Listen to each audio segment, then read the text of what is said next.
Hey guys, it's Marty and welcome to Two Line Slot Cars. This week we had a chance to sit down and talk to Oliver Smith from Professor Motors. And it was a great opportunity to sit down and just have a chat with Oliver and get to know him a little better. I met Oliver at the 2024 NSR Eastern Nationals, and he and Mike from Cloverleaf and Steve from Slot Car Corner were the three that kind of put that event together, and they did an amazing job running a great event. I had a blast. I've done a bunch of videos about it, but it was great to get to know Oliver a little better. Our interaction there was just kind of a quick handshake, an introduction, and we said like we need to come back to this conversation. And since then, I've had a couple of conversations with Oliver, but this time we decided to do it in front of the camera. I'm really happy we had a chance to sit down and talk, and I hope that you enjoy this conversation as much as I did with Oliver Smith from Professor Motor.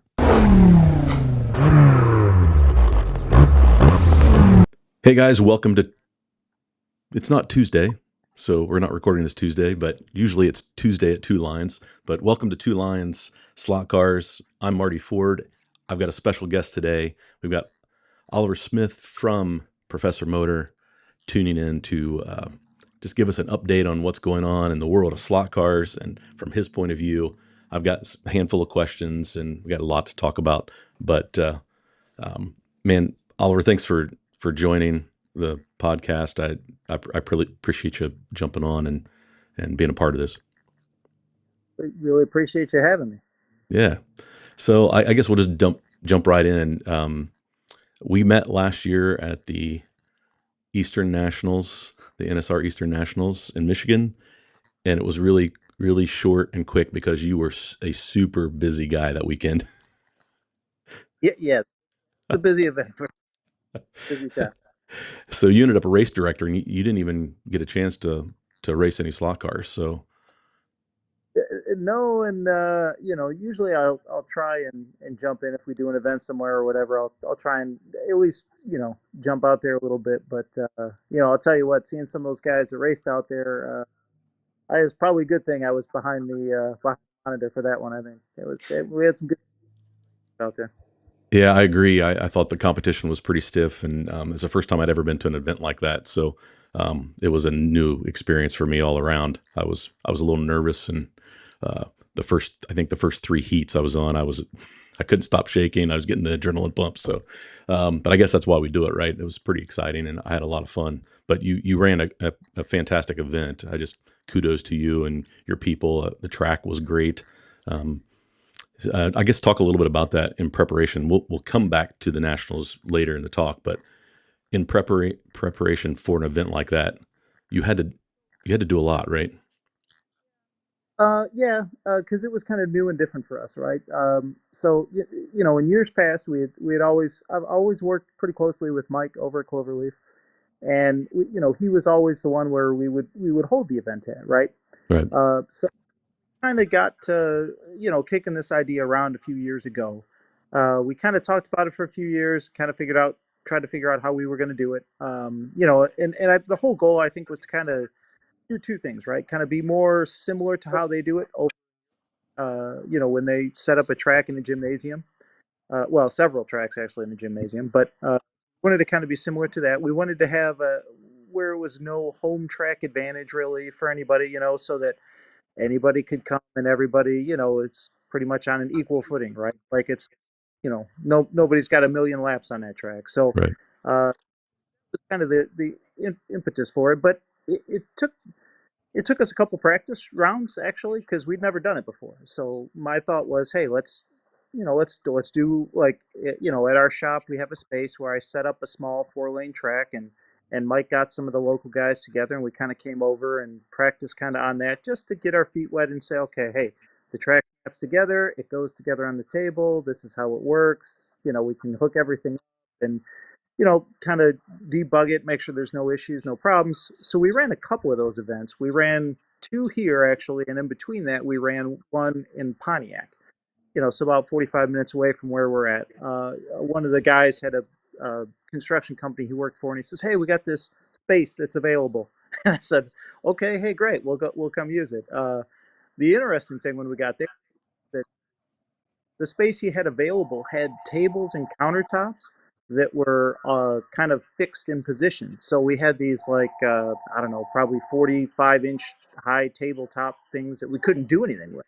Right. So we kind of built the track kind of on top of it. We used like I don't know, like jack stands and stuff for scaffolding and just all kinds of crazy things to try and get the surface for everybody to race on. It worked out really good. I mean, I figured, hey, if we can run that race, we should be pretty good if we have all the proper tables and everything else. So, in testing it, it went really well, and so then we figured, okay, hey, we'll put the 8 lane together. I made a bigger layout that was here and kind of we didn't have a test on that layout. I just wanted to have it and trace out all the tables and everything, so I knew okay, everything fits together, everything goes together, so that when we do get at the building, we don't come up with a problem at the last minute where oh yeah, hey, this didn't really work, didn't really come together quite like we thought it would. So it was a lot of testing and a lot and just making sure that everything works and fits and goes together and but boy, I'll tell you, the guys, not only Mike and not only Steve from Slot Car Corner that helped with that race, helped, kind of, orchestrate everything right. But I mean, just, all the guys from Ohio that came up, by the way, they came up early. They helped set up. They helped get things together. I mean, it was a real team effort, pretty much from everybody, right? I mean, it was fantastic. And it really came. It went well. So I was pretty pleased about it. Yeah, I agree. I thought it was fantastic to see all the guys that showed up early because they knew you would need help setting that up. And I mean, it still took a pretty good amount of time to put everything together, get the track wired, and get all that tested, and actually start running some laps. But I can't imagine if like half of those guys didn't show up, how much longer it would have taken. And, it wouldn't have been good. That would definitely not have been good to show up. So that's huge. Yeah. So you decided to go with Scale Auto, their new Pro Track, right? The nice thing about their track that they do right is that it's available, in kind of loose quantities, so that for a big event like that, I could buy boxes of track, which was a little bit more economical than Sure. some ways that some of the manufacturers sell the track. So it's very close to the polycar track, very similar. I measured it out on a track on a table. I set it out just to kind of see, space wise with the borders on it, and it was very very close. Even though it's slightly wider lane spacing, Yeah. it was very close. It went together really well. It was really smooth running. I like the texture track on it. I just, you know, I, and I thought too, hey, down the road we can do 24 scale, right? Like we can do a 24 scale race down the road. So kind of seemed like that would be the way to go. Now we may change that over at some point. Andrea has suggested that he would like everybody to get to Polycar. That's kind of their brand that they use the most in Europe right now, is the Polycar track. But again, like I said, it just made a lot of sense for us at that time to go with Scale Auto because it was so much more readily,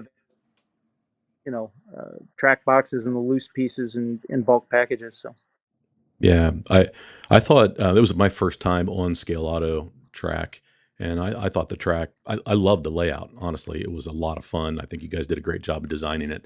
Um, what little I've watched, I guess I've watched a lot of slot car racing online.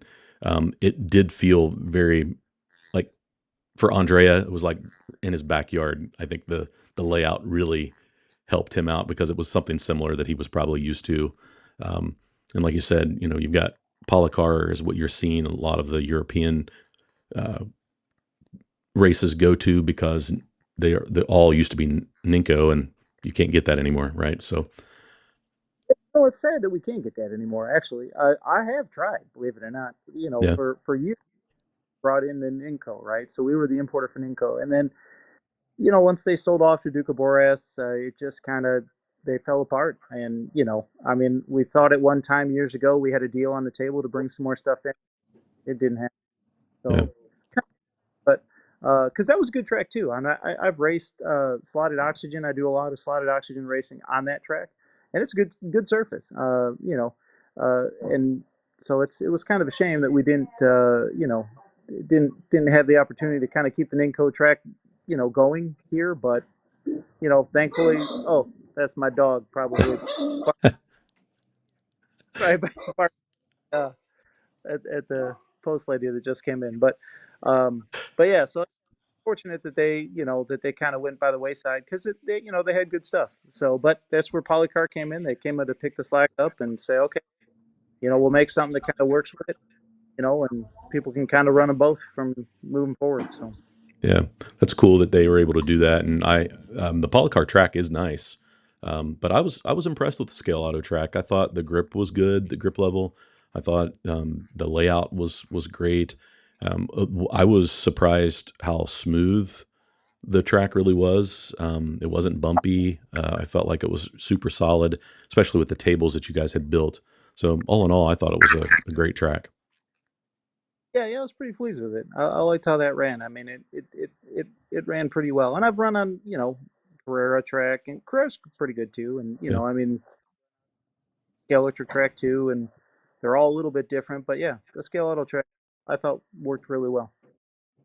yeah. So as you plan for your next events there, so like this year's, are there any changes that you might make to the nationals race, or will it be similar? Will you change up the layout? Have you thought about anything like that? We'll definitely change the layout for sure. That's one thing that we're definitely. We and that's the nice thing about the plastic is you can change the layout. And it's funny when you mentioned Andrea earlier, right? I think one of the things that I mean, phenomenal racer, but Oh yeah, like you said, his backyard almost because I feel like he's done a lot of racing on those plastic tracks, and here I feel like we do a lot of racing on wood tracks. We have wide open turns, and as a matter of fact, I get R1 turns, right? Well, when you have an 8-lane track, you have one, right? So man, when he was to that track, that's where he was able to be so successful because I think over in Europe they see those R1 turns and tight turns, smaller tracks. Over here, I feel like we wood tracks and big wide open turns and stuff. It's a little different animal for sure. But yeah, so I don't know. Now I talking about him, I forgot what I was just saying. no, Uh, we were talking about like any changes for this year. You said you'll change the layout. all right. Yeah, no. So the track for sure. We'll definitely change the track layout. The designs could be a bit different. There were a couple other things we kind of talked about. Maybe elevating driver stations, or certainly having it over 2 days. Was something that we'd like to do. Changes from that standpoint. Oh, too much will change as far as or components or anything like that.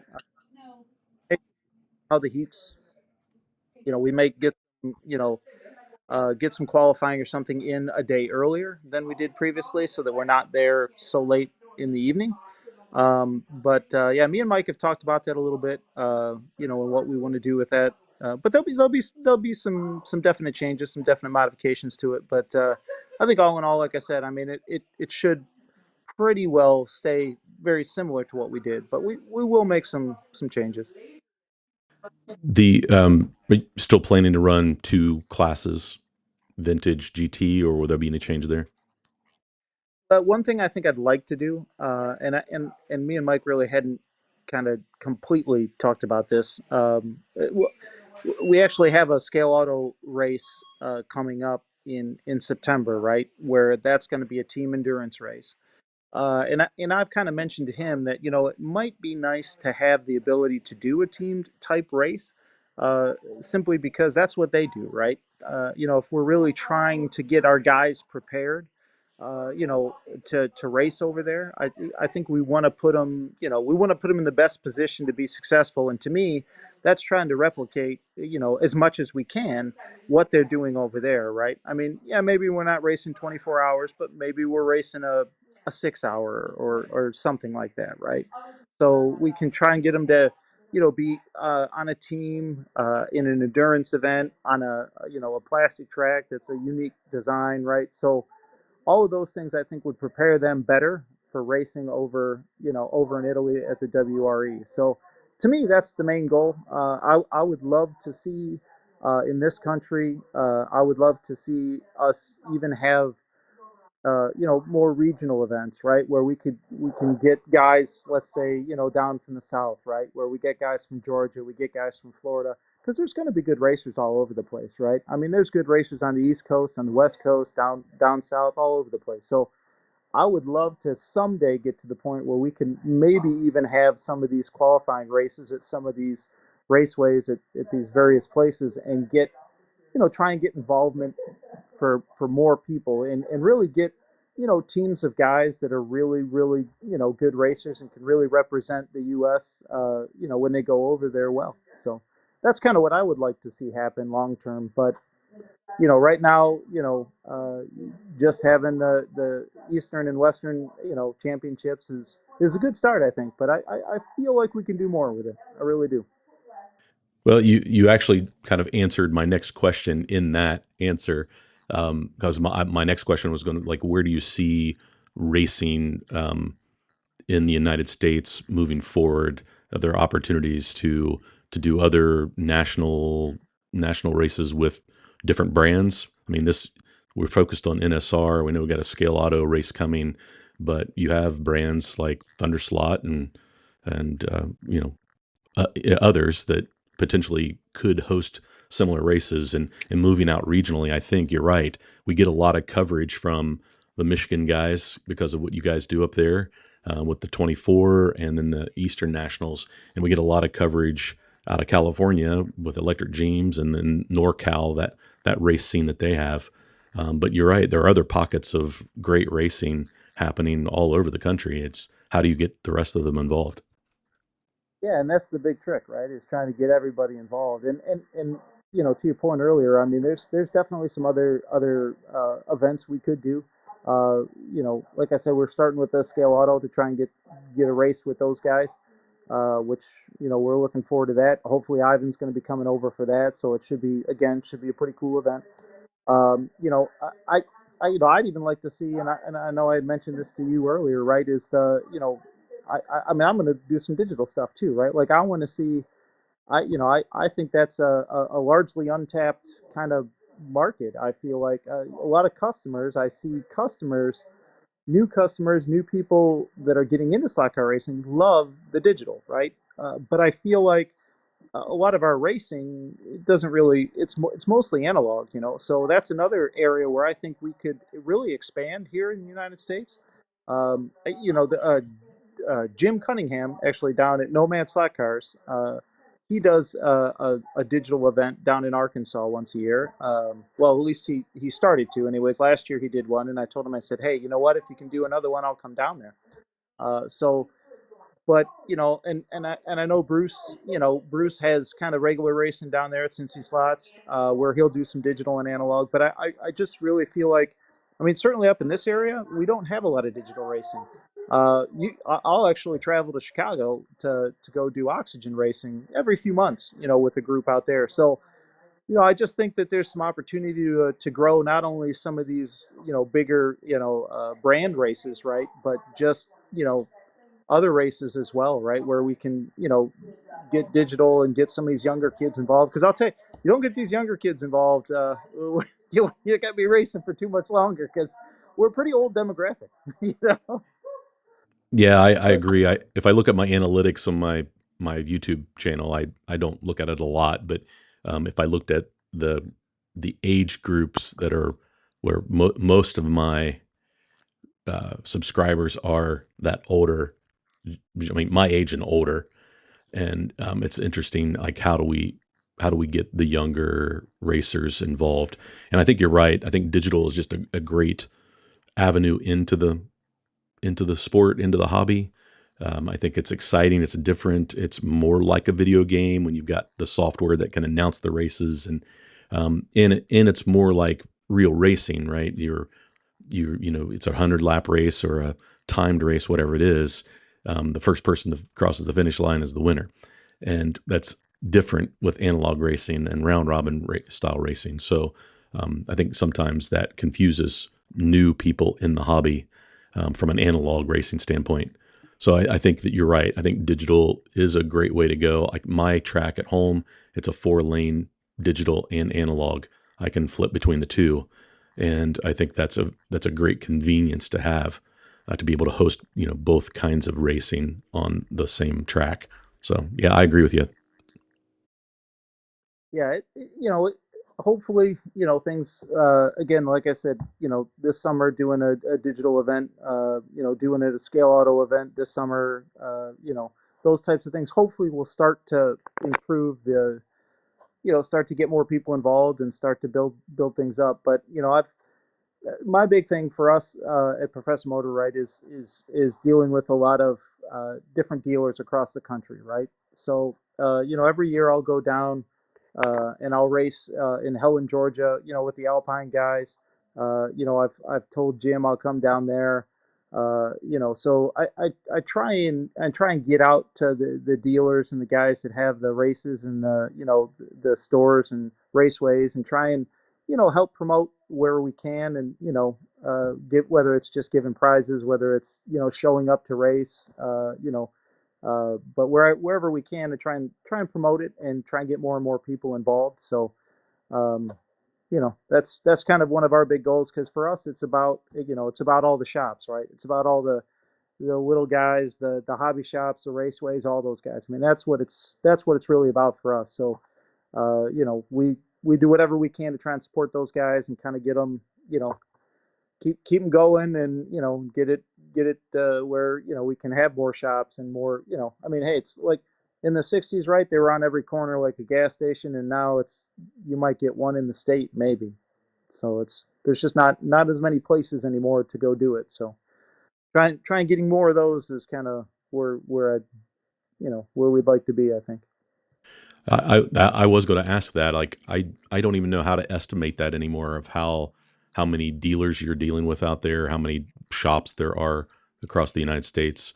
I remember the numbers they were throwing out in the '60s of how many commercial tracks there were out there. That number was gigantic, and now there may be 300. I don't know that. I don't even know what that number would be, but Be surprised if there's actual raceways that were in operation today. But yeah. I, with the plastic tracks, and the nice thing with this hobby is that back then you have, well, and even through the '80s, right? So when I was a kid, my father, who started this company, he actually had a commercial raceway many years ago, right? So back in the '80s, we had a place we started called Joy 500, and then it was called Family Hobbies and Cones, right? We had a drag strip, and we had a king track, and then we had like a little ice cream parlor up front, so it was cool.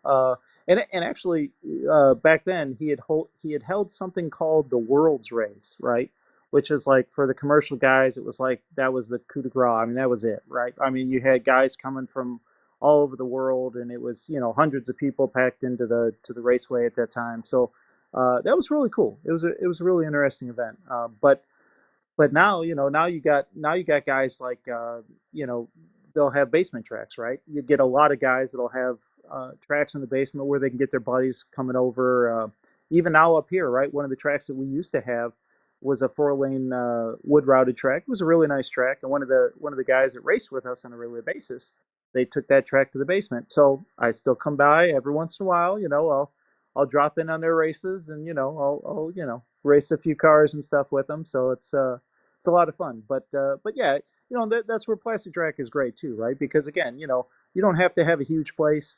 You can just pop together a layout that works, and certainly digital. That's another advantage of digital too, right? Because now you can hey, now we can have 6 guys racing on the track, where maybe before you could only have 2 or 4. So it's but that kind of seems to be mostly what it is now. But I don't know, maybe there's 100 tracks left. I don't think there'd be 300, but I'll say maybe 100. I'll go with maybe 100.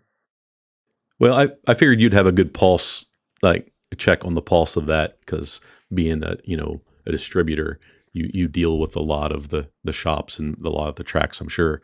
So that was why I would ask that question. But um, the you mentioned adding lanes. You, that's the beauty of plastic track, that you can have a 2 lane track.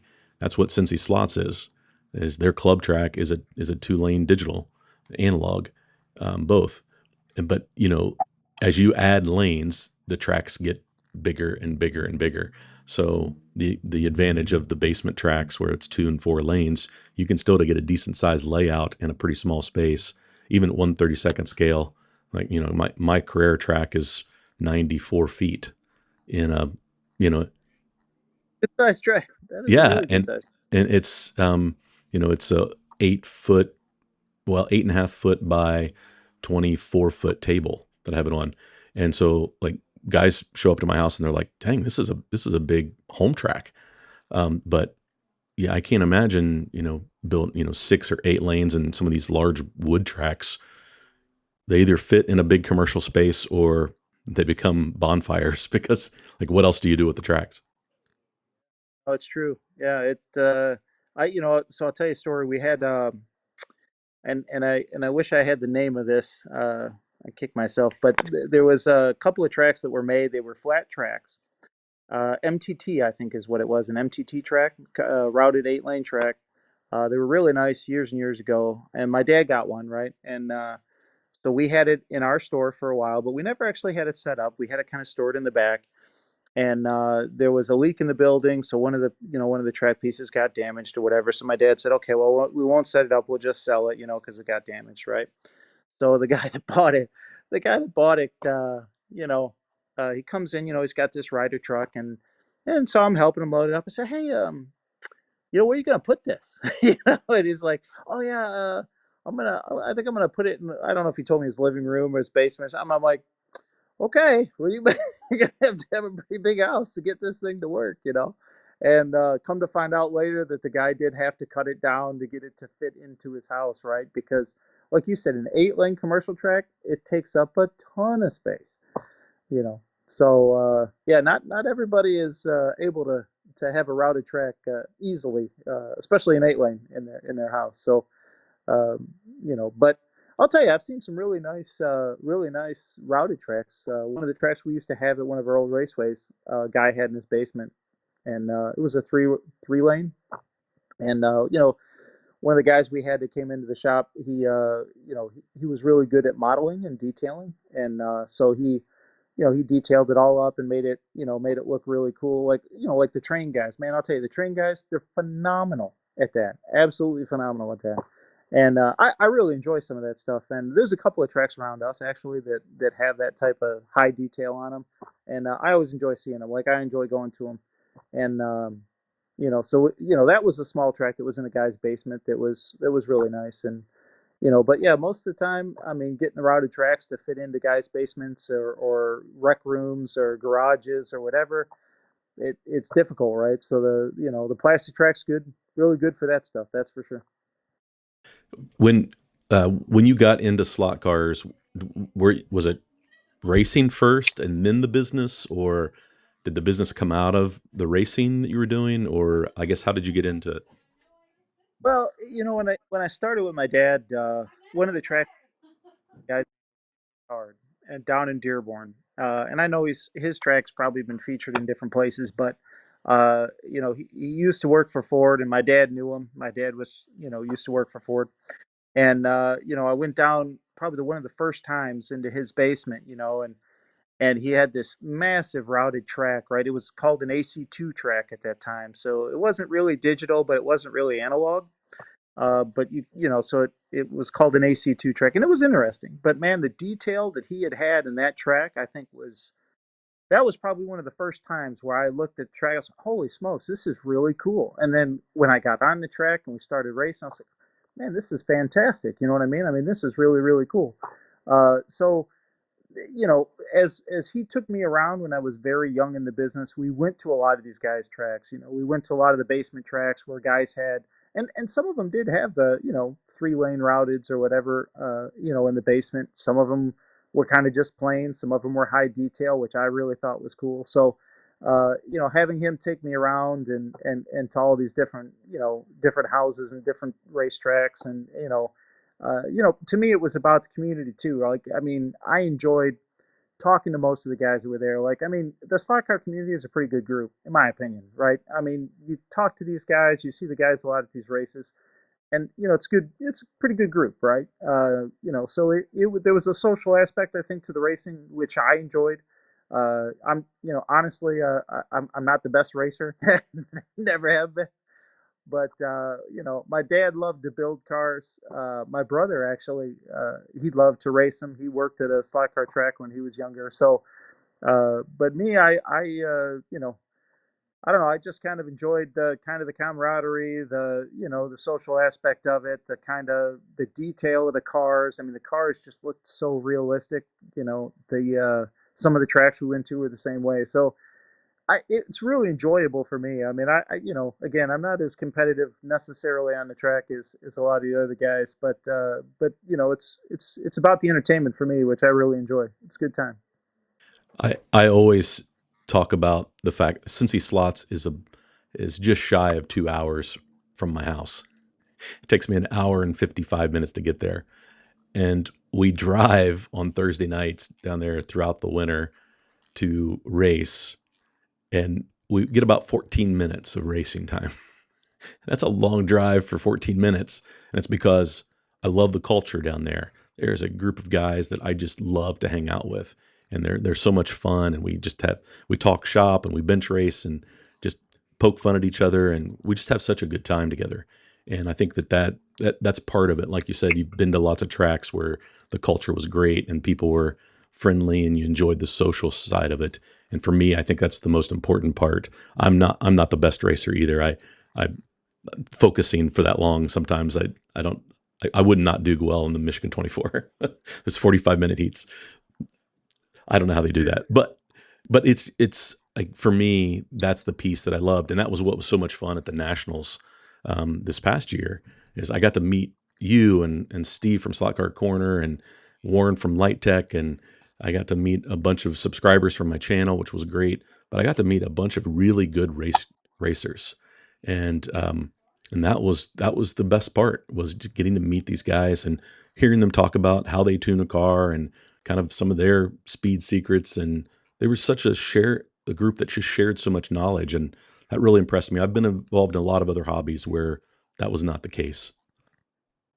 Yeah, yeah, no, certainly and I feel like in the scale model racing side, certainly you get guys that, again, it's a pretty inclusive group, right? And they're not gonna, I've heard stories on things like you said, where it's very, kind of closed off to new people coming in, and nobody wants to tell them that, how they got so fast or why they're running such good times or whatever, right? Like, but I feel like with this, with pretty much with every group I've ever seen, in this field, is that you know, everybody is kind of, well, I shouldn't say that. I get some guys that call on the phone and say, "Hey, listen, now don't tell John that I ordered these parts," but but for the most part, yeah, it's great because, yeah, you talk to some of these guys and you see what they did to set up their cars, or you talk to them and they tell you, oh, hey, this is, we found this in testing, or we found that this worked, the best. And it's just it's interesting. I mean, it's interesting kind of to hear, and you get so many of these guys that are just so talented at building these cars, right? I mean,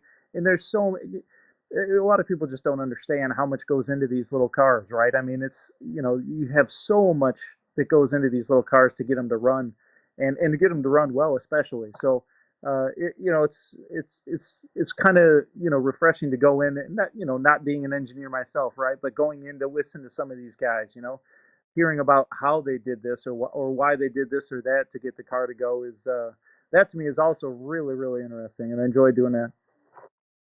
Yeah, I agree. That's one of the pieces that I do love about the hobby, and yeah, I've never gone any place. I went and visited the Cave, which is in Elyria near Cleveland, and it's a slot car club there. And a lot of those guys were at the Nationals. Got to meet them, and they keep asking me, come up, check out our track." And so about a month and a half ago, I went up there and raced on a Saturday, and they have a beautiful wood track, 4 lane, real detailed. It was fantastic. Everybody was so welcoming. They were, like, "Hey, here's something to help your car. I know you're struggling on the because I've not raced on wood a lot," and they were just super helpful. And like, you go back to a place like that, it's worth the 3.5 hour drive because they were just so helpful and they created just a great environment. So, yeah, that's important to the success of the future of the hobby. I think is continuing that trend. I mean, if you don't do that, then like you said, if you don't do that and you don't get younger people involved, and and you shut people out, then you, like you said, we're it's not gonna work long term. So yeah, I always, and that's one of the reasons why I think one thing I would like to do, maybe even at a some of the events that we run, is kind of get some of the younger people involved more. You know, uh, well, hang on, Mari. The, did you hear back about shipping to Canada? Is that Warren? No, but tell Warren that I will give him a call as soon as I get done with this. Okay. Speaking of Warren, that was Warren on the phone actually. So, um, Fantastic. having some, having a kids race or something, right? To try and get some of the young people out there, to try and get them involved, I think would be a good thing. So, because again, we did actually at that race, there was a couple of young people there, right? So to try and get more of those people involved, I think is always a good deal. One of the guys that was actually there running that Carrera track, his name is Phil. He's the one that I'm working with at the museum, right? He's the one that's pushed a lot to do, like, he's done a lot of work with like schools and stuff. So he'll try and get a school system to start like a slot car club, and he'll donate his own money and he'll buy stuff for it, and he'll get these schools to have slot car clubs, and I think that's fantastic, right? I mean, that is just really really cool that. So I've tried to help him whenever I can to try and support. Hey, if the next group that you guys get committed to want to do it, let me know. I'll donate a track or I'll donate a car. Or, let's let me help get these guys going. So that's kind of a neat thing too, right? To try and get some of the younger people doing it. Yeah, But you're right. That's important to the future. And it was really great to see some young kids racing at the nationals, and they had a lot of fun, and the support I saw other racers give them, I thought was fantastic. So that's yeah, it's key to the growth. Like, is there anything you see coming down the pike for the hobby that you're excited about, or so yeah, I mean, I think there's definitely some things I think that are going to be coming. I think that I'm pretty excited to see. Um, One of the things on the digital side was NSR, right? NSR says they're going to do a digital chip. yeah, I think that's kind of telling to see that, okay, hey, listen, if NSR is going to be doing a digital chip, that really tells you that the digital impact in slot car racing is pretty big, right? I mean, because they're doing a chip for it. So that to me is kind of exciting. Hopefully this fall, right? We'll be having a car that's going to be released, so that'll be something that'll be pretty exciting for us. So, I've been working on that for quite some time now. So it's that's been a fun project, a learning project, and I've got a lot of help from a lot of different people on that. So I gotta say I've been pretty fortunate on that side. But hopefully by the fall we'll have something out there. You know, I don't know. I don't know if there's going to be anything else. Track wise that's coming out. I don't foresee anything there. I hope that Slotted does more with their oxygen. I love the oxygen system. I wish I wish that could really take off here. Just like I said, I go out and I do that, and I see all the cool things that it can do, and I also see the customers that call me and say, "Oh man, this is how the car wasn't I got to use my phone to get this, and I got to download this version. I got to do this, and if you're not really computer savvy or a tech person or whatever, I mean it's challenging. So I'm hoping some of that stuff gets streamlined coming down the pike. But you know, I just what we did get. there is some new Frankenslot controllers that just showed up on the digital side. Actually, they did their new controller. Well, it's the same controller, it's just in their own handle. So not really anything new. It's just kind of rebranded in their own handle. But um, I would say I think we're all waiting for a Mr. Slot Car Corvette. I think that's one thing that we are definitely all waiting for at some point. So hopefully soon we'll see that as well. Um, but yeah, I think those are some of the things maybe coming down the pike that might be interesting and you know kind of fun for the market. So Yeah, I agree. That's exciting that you're working on a car. So would that be a Professor Motor branded car? Right? yeah, Fantastic. project my father kind of started many years ago, never finished, and I just thought, hey, why don't we just finish this deal, right? Let's just make this happen and get this car out there. And like I said, there's been a lot of people that have helped me, including Matt over at Changing Gears. Fantastic guy, and been super helpful. We'll be running a lot of, he's going to be doing a lot of parts for the car, so that's going to be really cool. But it'll be the monogram molds basically that were run years and years ago that my dad was able to get. But again, we kind of ran some white body stuff for a while, but then that was it. And we never got a car kind of made fully. So that was kind of one of the projects that I decided, hey, let's get this one done and let's actually make a car fully. So it won't be it won't be like a standard monogram car, right? It'll be potted, they'll have aluminum wheels, so it'll be a little bit, higher performance car, right? It won't kind of be like your Scale Electrics or your Carreras. It's going to be more like like a slotted type car, So, but yeah, we look forward to that. And like I said, hopefully, this fall is when we kind of the tentative plan to release is this fall. So, we're kind of looking forward to that. That's exciting news. That's really cool. And I think like you said, monogram molds. I think some of those bodies were great. So I think that there'll be a definitely a part of the hobby that will be very excited to see some of those. Oh, So that, that's cool. Um, uh, you mentioned. Oh, go ahead. What? I've had a few people mention about some of the old cars that they did, and if we were going to do them. So you mentioned earlier we talked when we were talking about the nationals. You mentioned prepping guys that over here to go to the WRE and run races like that in Europe. Um, we have a team that we've assembled, and there's actually a couple teams, three teams, I think, from the U.S. that are headed over to Italy this year for the NSR, the WRE Worlds. I don't know what they actually call them. That's an endurance race. It's pretty exciting. You jumped in and you're helping the guys, the Spirit of America Racing team. And how did that come about? And how did you jump in with them? And talk a So, little bit about that. group of the local guys here, well, some of them are local, some of them are not so local, actually. Kind of all over the kind of East Coast here. But uh, that kind of came about.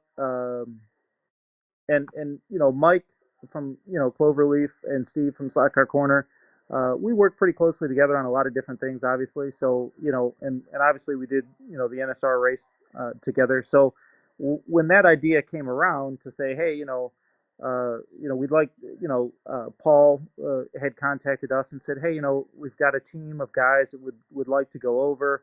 And we'd really, we'd like to, see what we could do and, maybe get some sponsorship and stuff for the team to go over. And we thought, hey, that's a great idea, great opportunity, for us to, get a team over there, and highlight, some of the, Slack Car Corner, highlight those guys, highlight the Cloverleaf, and kind of showcase those guys, right? And because you know, they're the ones that really kind of, in a lot of ways, facilitate a lot of the racing over here, right? So, it was kind of important that all of us kind of work together on that project, and so that we could try and support those guys as best we could, right? Try and give them something that would be substantial enough and really support them in their quest to try and get over there and be successful. So, um, but yeah, I mean, it's a good group of racers. It's going to be kind of really interesting to see how those guys fare over there their first year. see what they learn, and and see how they come away from it. But we look forward to hopefully seeing their car prominently pictured on a podium would be fantastic. But at the end of the day, though, if they get over there and have a good time, that's the big deal, right? But yeah, it's been something that, like I said, we kind of all work together on, and we're excited to kind of help them. Yeah, I've been involved in some of the conversations with Paul and Greg and Steve and Dickie and I think that they've put a really solid team together. But I think they're being pretty realistic. They know they're going to go over and learn a lot.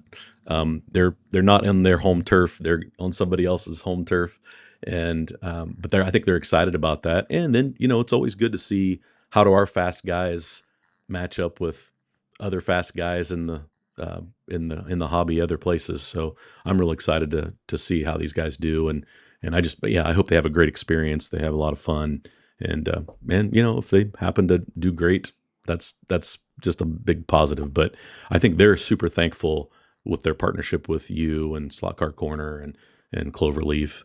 I think they're just so happy that you guys are willing to jump in and help, and that's been a great thing to see.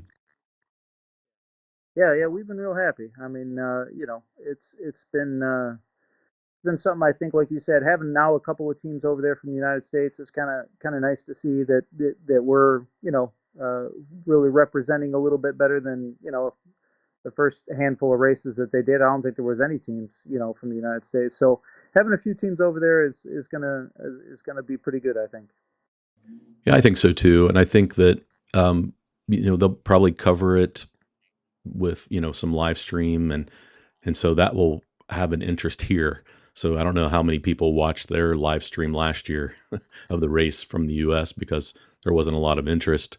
But now that we've got 2, 3 teams going over, there's interest, and that all builds on helping the hobby out. So hopefully it's worth your investment in these guys, but I think it's worth the investment in the hobby. So Yeah, for sure. well, I want to be um, I'm thankful for your time. We've been on here for I don't know about 50 minutes. So um, uh, I I just one last question. We talked about the Smeared American Racing Team and sending those guys over there. We talked about the Eastern Nationals. You mentioned the Scale Auto event. Do you want to touch a little bit about that? And I don't know if you wanted to talk about what you're hoping to plan with the digital race. Maybe have a little more information about that if you're ready to share any of that. Oh, absolutely. The scale auto race is going to be a teamed endurance race where we're going to have hypercars. It'll be on, it won't necessarily be the same layout, but it'll be on scale auto track. It'll be up in Milford, very close actually to Cloverleaf's store. There was a building that was real close that one of the gentlemen that races there, his son had purchased and was able to walk us through, and we'll be able to use that as an event space. So that'd be fantastic. Um, so that's going to be in September, and I think that'll be a good, another good event for guys to get on plastic and get racing, and get some more practice in that type of environment on a different type of track on plastic. It'll be analog, and Mike should, me and Mike have been talking about, getting the rules published and stuff. So I'm sure, over the course of the next few weeks, we'll kind of have all that stuff published and everything for everybody. The digital race that we do, that's going to be at the Gilmore Car Museum. That's out in Kalamazoo. Which, if you ever make it to Michigan and you've never been to that place, it's a really really cool place. Like it's just automotive, right? Like it's all cars, the whole thing, and it's it's got all these different buildings, and it's just a really really unique kind of cool spot to be, right? So that should be a really neat venue. Uh, Thankfully, I've been lucky enough to get in there and have the guy Nick, that's the head man over there, say, hey, they're doing a Racing in America thing right now in the museum. So they want to have guys that will go to a Gingerman racetrack, which is nearby, and they'll race their cars, and then they want to have a big race actually at the museum. And I said, well, hey, we can do a big slot car race. So I took the opportunity to say, okay, hey, let's do it, and let's make that a digital one. So I should actually have some more details on that probably, over the next week or so that I will I will definitely be forwarding to you once they're completed. Yeah, I'll definitely share that on the live stream and get it posted out there. So any information you send me, be happy to do that. But yeah, so there's a lot of exciting things coming this year in slot cars. Oh yeah, should be fun. Should be a good time. So Well, Oliver, I won't take up any more of your time, and I really appreciate you jumping on, and I'm just excited that get a chance to know you, and I'm looking forward to the Eastern Nationals. We're planning to come up again, and hopefully, like I said, our previous conversation, hopefully I can help out with some of the live streaming, and maybe we can take that to the next level with some of what I do, and but I just appreciate your partnership, and yeah, I'm excited about the future. well, I appreciate you having me, and appreciate all the work that you're doing out there, and getting people excited, and getting the hey, not for people like you. A lot of people wouldn't necessarily even see it. They wouldn't hear about it, and they wouldn't know about it. So it's important. What you do is really important to getting more eyeballs on the sport, more eyeballs on the hobby, which helps. It really does. So much Yeah, appreciated. yeah. Thanks, I appreciate it. But thanks for tuning in, and yeah, we'll see you soon. Have a good one. All right.